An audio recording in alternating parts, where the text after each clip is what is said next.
Olá, seja bem-vindo ao meu canal. Meu nome é Késia. Nós estamos num estudo sobre Apocalipse e hoje nós vamos conversar sobre Apocalipse capítulo 1, versículos de 1 a 8. Se você puder, leia Apocalipse e leia devagar. Nós vamos ficar, acredito que dois vídeos no capítulo 1. Então, leia o capítulo 1. Vamos lá. João, ele começa o livro de Apocalipse dizendo o que é o livro, descrevendo o que nós podemos esperar desse livro.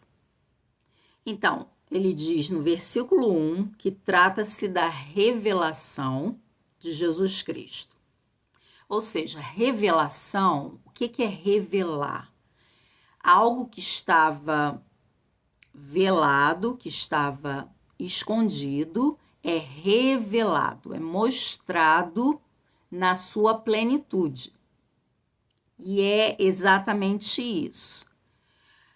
Apocalipse é o livro do Senhor Jesus, é onde revela algumas coisas que estavam escondidas nos outros livros e onde nós podemos ver a Cristo glorioso. Então, o tema de Apocalipse não é bem o que vai acontecer no futuro. O tema de Apocalipse é Jesus Cristo. Ele se revela ali. E é uma revelação que Deus autorizou, Deus entregou a ele, dizendo, olha, você pode revelar aos cristãos, aqueles que te seguem, que te amam. E quem é o destinatário? Todos os servos de Cristo. E essa palavra servos aqui diz respeito a escravos, mas não é qualquer escravo, não é o escravo forçado que foi lá caçado e tal. Não, é um escravo que existia naquela época, que era o escravo voluntário. Aquela pessoa que amava tanto o seu senhor que dizia assim, não, eu não quero a minha alforria, eu não quero sair da sua casa, eu quero continuar te servindo até eu morrer. E aí aquele senhor fazia um furo na orelha daquele escravo, e esse era o escravo que servia não porque era obrigado, mas porque tinha decidido por amor. E é essa palavra no original aqui, o escravo de Cristo, escravo por amor. Esse livro, então, não é recomendado para não cristãos. Ele não foi escrito, não é um livro evangelístico. Esse é um livro somente para os servos de Cristo, que somente a eles é dado o entendimento. O não cristão, ou a pessoa que é um amigo do evangelho, mas não é realmente convertido, não vai entender. Esse é um livro profético, diz as coisas que brevemente devem acontecer. E aí eu tenho que chamar a atenção para a palavra brevemente. Essa palavra aqui não é que não diz respeito a tempo em si, mas sim a era. Então, o que significa isso? Significa que é o próximo evento no calendário de Deus, calendário de salvação de Deus, é a volta de Cristo. É o próximo evento. Não significa brevemente, não significa em tempo, até porque Pedro diz que 1000 anos é como um dia como 1000 anos, né?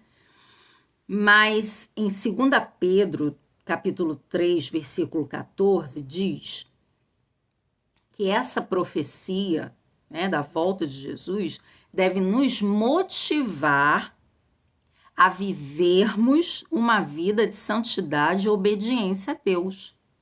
Os cristãos dos primeiros séculos, eles viviam constantemente aguardando o Senhor, aguardando a volta de Cristo, como se Jesus fosse voltar a qualquer momento. E é assim que nós devemos viver, aguardando, com aquela ansiedade gostosa, de expectativa de que Jesus pode voltar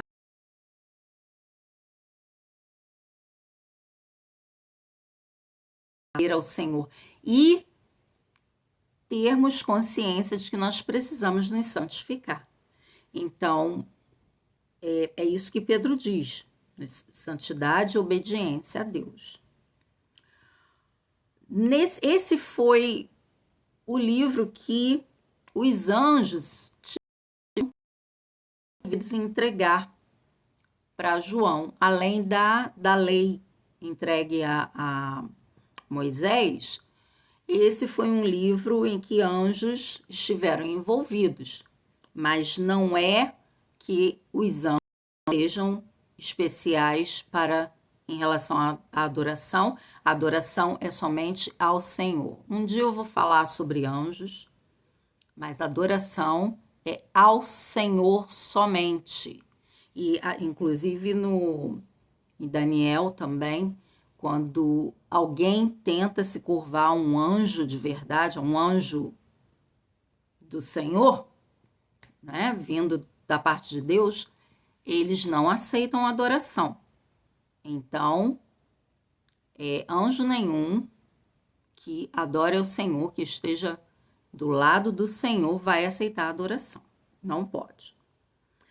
Quem é o autor do livro? João, apóstolo de Jesus, falamos sobre isso. E no versículo 3, promete bênção a quem ler o livro e guardar o que está escrito, porque o tempo está próximo. Então, esse tempo, de novo, não se refere ao relógio ou ao nosso calendário humano, mas sim a eventos, a eras, estações. Significa que é o próximo evento no calendário de Deus, a volta de Jesus Cristo. Versículos 4 e 5 é a bênção da Trindade. Deus Pai, Deus Filho, Deus Espírito Santo estão ali descritos. Pode haver uma dificuldade em entender a que João se refere como sendo os 7 espíritos.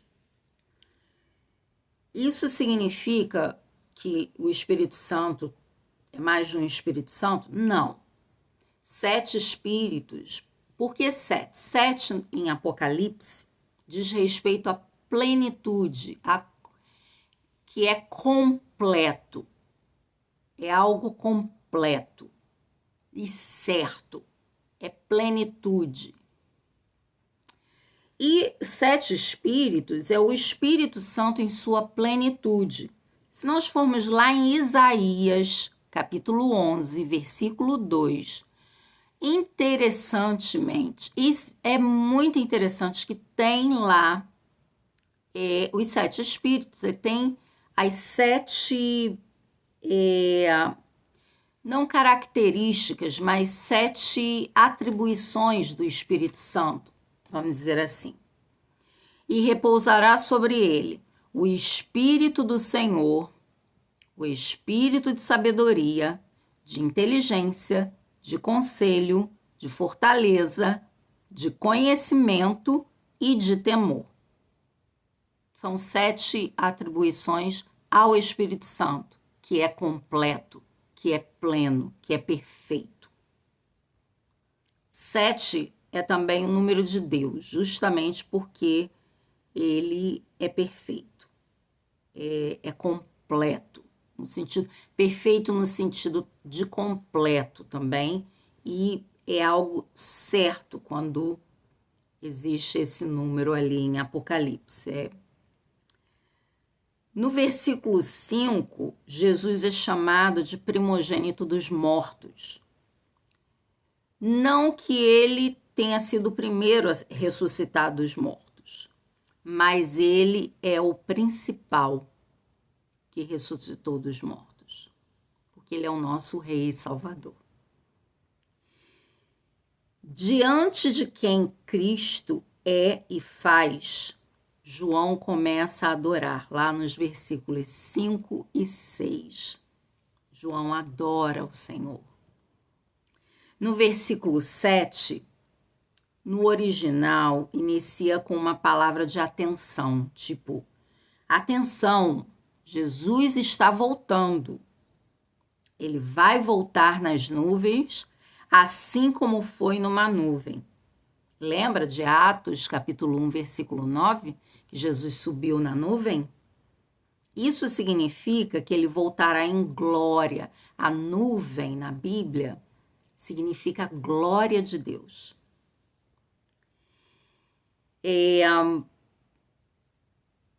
Todo olho verá e ele será exaltado. Em Zacarias, capítulo 12, versículo 10, diz que os judeus realmente se arrependerão e lamentarão. Será arrependimento verdadeiro. Mas outros, a maioria, infelizmente, vão lamentar, mas não vão se arrepender quando eles virem Jesus voltando. João repete, assim seja, Senhor Jesus, venha mesmo, venha, Senhor Jesus. É a nossa, nós usamos muito, né? Maranata, ora vem, Senhor Jesus. No versículo 8, é como se Jesus estivesse assinando embaixo e afirmando que ele sim voltará. Jesus prometeu, ele virá. Ele era, é e é aquele que há de vir, significa que ele é eterno. O Todo-Poderoso, ele tem poder e ninguém pode impedi-lo. A segunda vinda de Cristo será totalmente diferente da primeira. Na primeira vez, Jesus veio humilde, veio para servir, foi humilhado e veio como nosso Salvador, veio para redimir. Mas, da segunda vez, ele virá como rei, ele virá para ser servido. Ele virá exaltado, glorificado. E é isso o principal que nós estamos aguardando tanto. É a glorificação, a exaltação de Cristo, depois de tudo que ele fez por nós. É esse o meu desejo, que ele seja, vê-lo exaltado. A última vez que a humanidade viu Jesus foi preso numa cruz. Já pensaram nisso? Humilhado numa cruz, morte humilhante, agonizante. Eu acho que já está na hora do mundo ver o Senhor Jesus na sua glória, como sendo exaltado e adorado, porque todo olho vai se curvar, mesmo aqueles que não gostam dele, não o amam, mesmo aqueles que o odeiam, vão se curvar diante dele. Glórias a Deus por isso. Eu quero muito que você acompanhe esse estudo, que você estude em casa também, que você leia os textos bíblicos, e que você encha o seu coração com esperança, com alegria, porque Jesus está voltando. Que a graça e a paz do Senhor esteja com você. Até o próximo vídeo.